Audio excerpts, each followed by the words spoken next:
At Christmas, Aunt said, your parents did their best. And I wondered why their best never included listening. Her fork hovered over the glazed ham like the sentence had weight, like it needed a pause before it landed in the middle of my chest. The fairy lights reflected off the cheap tinsel garland behind her, flickering across her face, so it was hard to tell if her eyes were soft or just shiny from the wine. To her left, my mother stiffened almost imperceptibly, shoulders lifting a fraction, and my dad suddenly found his potatoes very interesting. My little cousins kept arguing over who got the last Yorkshire pudding. Michael Bublé hummed something cheerful from the Bluetooth speaker, slightly tinny and out of sync with the room. My heart was beating way too fast for how still I was sitting, and my hands were sweaty where they gripped my napkin. I didn't say they didn't try, I replied, my voice coming out quieter than I intended.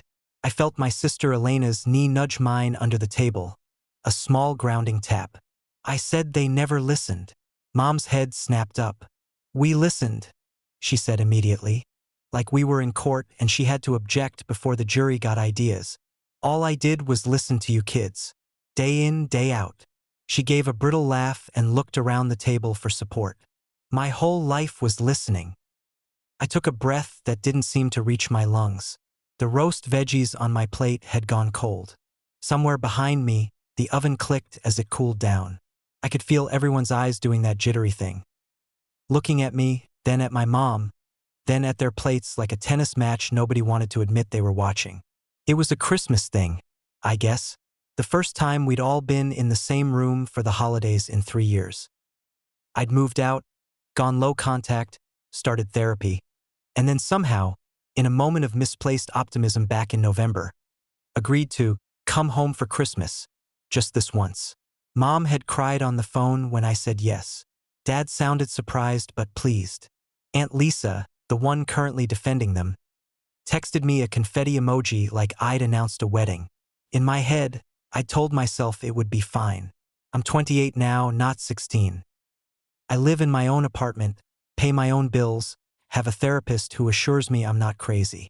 I'd imagined I'd breeze in, armed with boundaries and polite conversation, stay just long enough to keep the peace, then go back to my quiet, plant-filled place and decompress. Instead, the whole day had felt like being slowly zipped into an old skin that didn't fit anymore. It started when I walked in the front door, carrying a dessert I'd bought from a bakery and replated like I'd made it. The hallway smelled exactly the same. Fabric softener, pine clean, and the faint musk of my dad's aftershave. Mom rushed at me with open arms before I could put my bag down. There she is, she cried, hugging me so tight my tote bag strap dug into my shoulder. My girl, I thought you'd changed your mind. I laughed awkwardly into her hair, which still smelled like that same brand of hairspray she's used since I was 10. I said I was coming. You say a lot of things lately, she said, light but not really. Come in, don't just stand there. Dad appeared in the doorway to the living room, holding a beer and wearing the Santa hat he breaks out every year. You're late, he said instead of hello. Then, as if noticing my flinch, added, kidding. Come on, the game's on. It was 12:20 p.m. The invitation had been for noon. I bit down on the impulse to apologize. Traffic, I said instead, shrugging out of my coat. Elena arrived shortly after me with her boyfriend, Tom, and our younger brother, Jamie, who still lives at home for now at 24. The house filled up with voices, the smell of turkey, the shriek of kids playing tag in the yard. On the surface, it looked like every other Christmas we'd had. Chaos, tinsel, too much food, Mom darting between kitchen and dining room while muttering about timing. Underneath, I could feel the tension like static. Little things. The way Mom's smile thinned when I mentioned my therapist in passing. The way Dad rolled his eyes when Jamie told him he'd stopped drinking energy drinks because they made his heart race. The way Aunt Lisa kept patting my arm and saying, "It's so good you're here. This means so much to your mother." Like I donated a kidney. We made it through lunch mostly on neutral topics. Work stories, my cousin's new puppy, the price of rent. It was only when someone brought up kids these days and their anxiety that the conversation took the familiar turn straight into a minefield. I just don't get it, Dad had said, carving himself a second slice of turkey. In our day, you got on with it. You didn't sit around talking about your feelings all the time. Elena snorted softly into her wine. Tom shot me a quick look. Well, Aunt Lisa said, topping up her glass, at least your kids know they can talk to you. She smiled at my parents. You two did your best. They had a good childhood.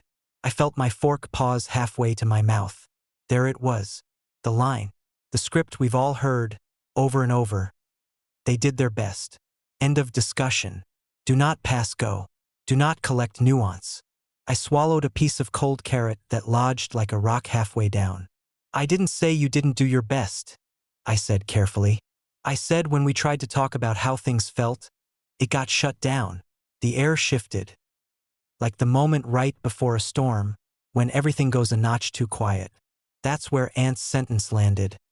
Your parents did their best. And in my head, another voice answered, maybe they did. But why does their best get to erase what it did to us? Mom jumped on it first. We listened, she said again now, snapping back to the present moment like a rubber band. I was always listening. To your little dramas, your stories, your worries. You listened to the parts that didn't make you uncomfortable, I said, before I could stop myself. My hands were shaking under the table. I pressed my palms into my thighs, trying to anchor myself. The second we said we were hurt by something you did, it turned into how hard things were for you. Her mouth opened, closed. Her eyes flashed that familiar wounded look. I was doing it all on my own, she said. Your father was always working and right? I interrupted quietly. Exactly that. Dad bristled. What's that supposed to mean? He said. Go on then, enlighten us. Since you're the expert now. Jamie suddenly found his phone fascinating. Elena stared at her plate. Aunt Lisa took a big gulp of wine. Somewhere, one of the kids screamed in delight or pain. It was hard to tell from the pitch. I took a deep breath that tasted like time and stale arguments. I'm not trying to attack you, I said. You asked. You all keep saying you did your best. Maybe that's true. Maybe you genuinely didn't know better. But every time we try to talk about how things affected us, it turns into a defense of how hard you had it. That's not listening. That's just waiting to talk. It's weird, sitting at a table you've eaten at since you were 3, hearing yourself say things you've only ever rehearsed in your head or on a therapist's couch. The wood grain, the chipped plate you remember from your cereal days, the slightly crooked framed family quote on the wall. All of it stays exactly the same, while the words you've never let out before hang in the air like smoke. My mind flicked through ghosts of attempts past. 16, trying to tell Mom that when she read my journal and confronted me about it, it felt like being stripped in public. Her eyes filling with tears, her saying, I worry about you because I love you. I can't believe you'd make me the bad guy for caring. 19, telling Dad his yelling scared me. His face closing off as he said, This is who I am. If you don't like it, that's your problem. You're too sensitive. 23, in the first year of therapy, texting Mom, I'm trying to work through some stuff from when we were kids, and her replying, well, I must have been a terrible mother then. Good to know, followed by 3 crying face emojis that somehow made it worse. Those were their best, I guess. See, Mom said now, voice shaking a little. Everything is about what we did wrong. You never talk about what we did right. Do you know how that feels? To only ever hear about your failures. I felt a bitter laugh bubble up and forced it back down. Do you know how it feels to only be heard when you're praising someone? I asked. Aunt Lisa put her fork down with a little clink. Okay, she said, tone going bright and artificial. Maybe we don't need to get into all this now. It's Christmas. There it was again. Not the time, not the place. I'd heard that one for years. When is the time, then? When they're dead and I'm sobbing into a box of their things, trying to make sense of 2 completely different versions of the same story. I realized my leg was bouncing under the table. Elena's knee pressed into mine again, firmer this time. I glanced at her. She gave me a quick, tiny nod. Her eyes, So like Mom's in shape and completely different in expression, said, "You're not crazy." I remember too. "Look, I'm not saying you were evil," I said, turning back to Mom and Dad. My voice trembled, but I kept going. "I'm not saying you didn't feed us or house us or take us to school. You did. You did a lot. I'm grateful for that. But when we tried to tell you we were scared or hurt or overwhelmed, you shut it down or made it about you. That's what I mean by not listening." Dad snorted. "You kids these days act like every feeling needs a roundtable discussion," he said. "We had real problems. Money. Keeping a roof over your heads. Not this." He waved his hand in a vague circle. "This overthinking. I'm not 8 anymore," I said, holding his gaze. "I'm telling you now as an adult. You don't have to agree with me, but you can't tell me it didn't happen just because you don't like how it sounds." His jaw clenched. "So we're the villains," he said flatly. I sighed. "That's not what I said. It's what it sounds like," Aunt Lisa chimed in. "Your parents did their best, sweetheart.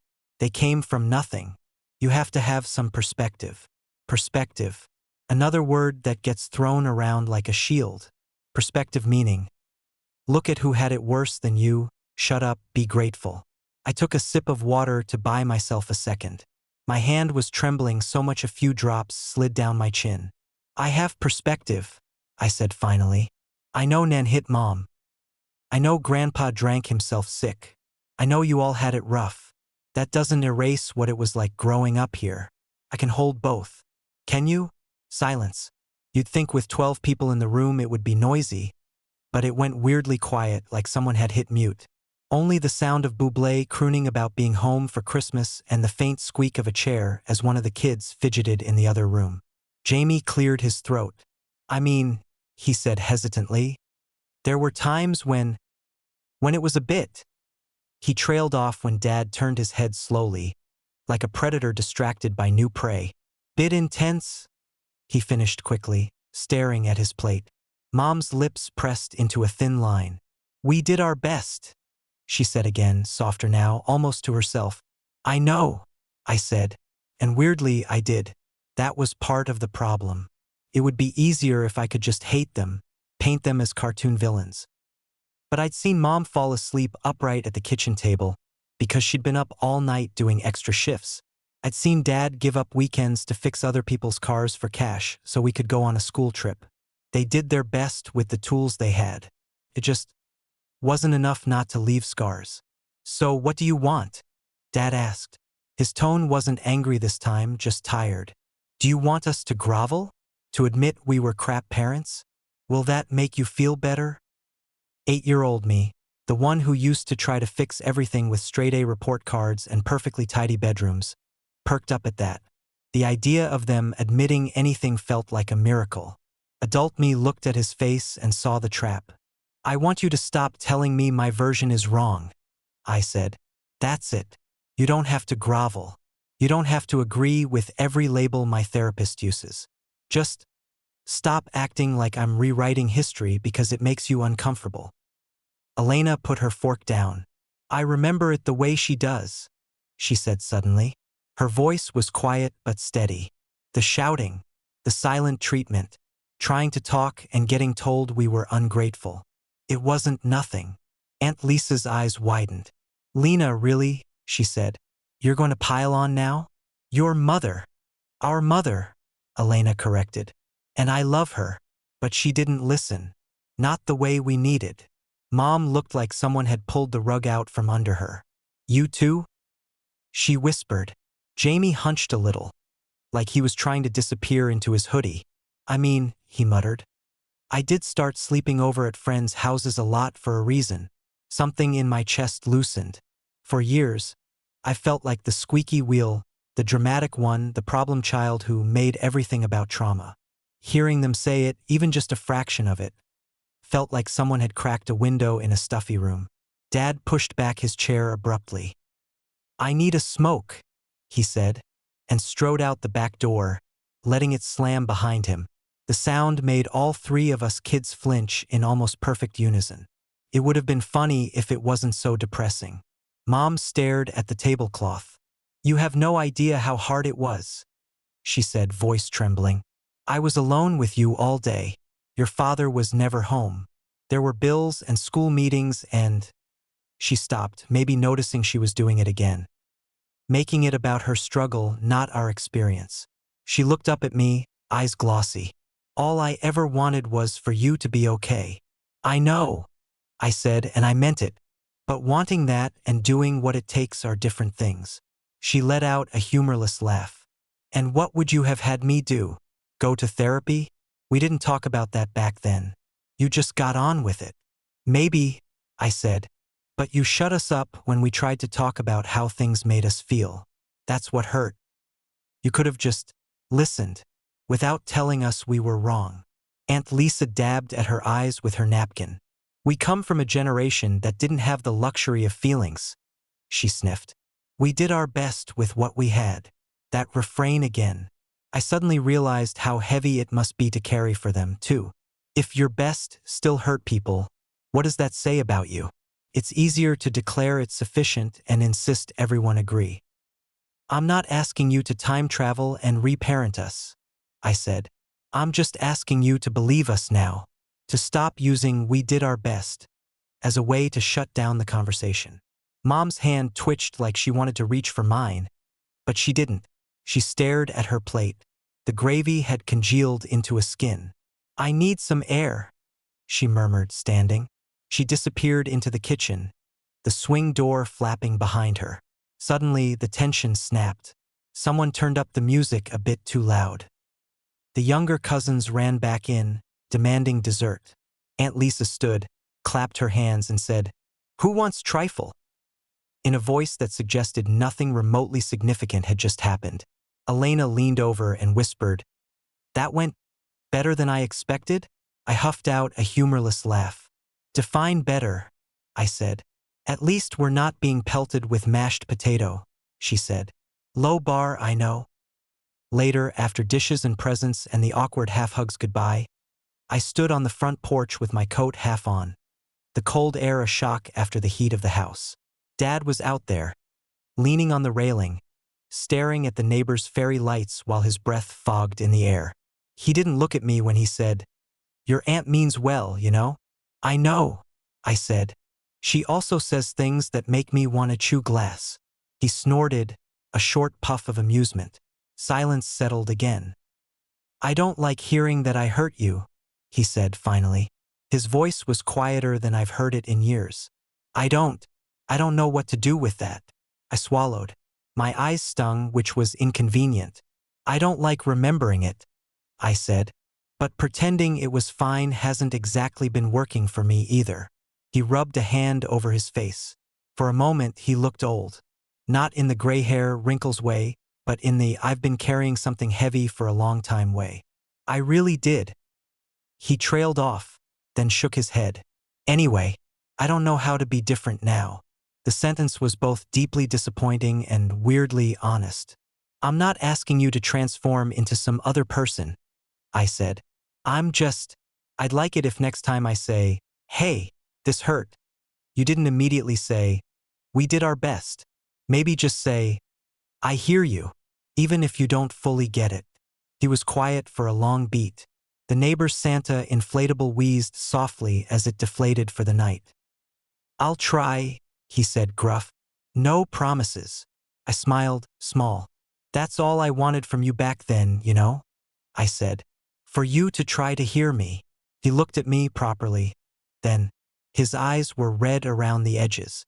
"You talk about this stuff with your… what do you call her? Counselor? Therapist?" I said. "Right, that." He cleared his throat.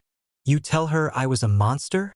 For a second, I saw little me, curled up in bed, imagining some future where Dad said sorry.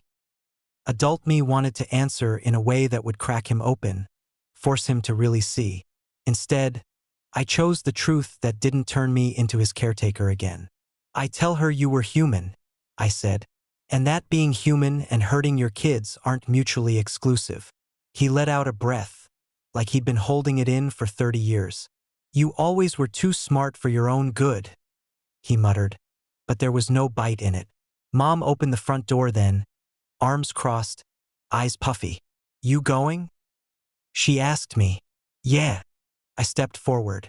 For a second, we hovered in that space where a hug might happen. Then she reached out and pulled me in, pressing me against the familiar smell of washing powder and perfume. Thank you for coming, she whispered into my shoulder. Even if you had to make it complicated. I pulled back enough to look at her. It was always complicated, I said gently. We just didn't have the words for it. Her mouth wobbled. I'll think about what you said, she offered, like a tiny olive branch. I can't promise I'll agree, but I'll think. Okay, I said, and weirdly I believed her. Driving home that night, the fairy lights blurring a little through my tired eyes, I kept replaying Aunt Lisa's voice. Your parents did their best. Still made my jaw clench. But sitting with the whole messy evening, I realized something. Maybe their best really never included listening. Maybe no one ever listened to them, so they never learned how. My best now includes listening. To myself. To my siblings. To the scared kid version of me who felt crazy for noticing the cracks. To the part of me that wants to maintain some connection without lying about what it cost. I don't know if that will be enough to build something healthier with them. I don't know if Aunt Lisa will ever understand why her sentence felt like a slap disguised as a pat on the head. I don't know if my parents will stick with "we did our best" forever, or if, one day, they'll add, "and it still wasn't enough sometimes." What I do know is that this Christmas was different. I didn't swallow everything for the sake of turkey and trifle. I said the quiet part out loud. My siblings backed me up. Nobody exploded. Nobody died. Aunt said, your parents did their best. And for the first time, instead of shutting up and swallowing my version, I held both truths in my hands and refused to drop mine. Their best didn't include listening. Mine does.